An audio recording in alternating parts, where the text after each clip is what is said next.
Di çarçoveya şanzemîn Mihricana Çandî û Hawirdorparêziya Munzura Dêrsimê de panêla li Bakurê Kurdistanê binpêkirina mafên mirovan hat li darxistin. Bölge baroları olarak Dibin serpereştiya baroya Dêrsimê de serokên baroyên Amed, Şirnex, Wan û Batmanê li kolana hunerê ya Dêrsimê qala rewşa binpêkirina mafên mirovan û mafnasiyê kirin.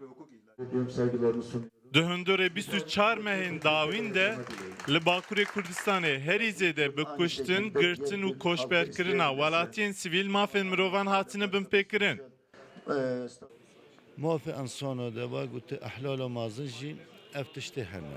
Yani hem gelek insan jîna xwe dest dane, gelek nû hapsa dane hazaran insan, weke dîtir jî hazaran jî belki 100,000 jî insan koçber bîne. bugünkü hukuk sistemi içerisinde Barvan çağına şerê PKK û dewleta Tirkiye dîsa destpêkir. İhlal Bi destpêkirina şer û pevçûnan re li Bakurê Kurdistanê binpêkirinên mafan derketa sta herî jor. kırılma ve ayrışmaya sebep olacak. ev mafên mirova ku ihlal ev sala dawîn ancak tu bi salê notare mukayese bikî. Yani mafên mirova îstatîstîkî û ku jiyana xwe dem hero dibînin hewqa zêde bûne. Mahkema mafên mirovayê Ewropa dibêje ki ew hewaya ku ew atmosfera ku cinayetê ku vî hawî tên çêkirin lazim dewlet ve îklimê ortaya rake.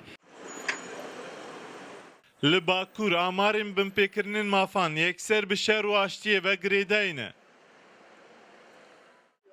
Li cihê ku şer diqewime, bêguman belêvkirin û qalkirina mafên mirovan, mafnasî û demokrasiyê pir zehmet dibe.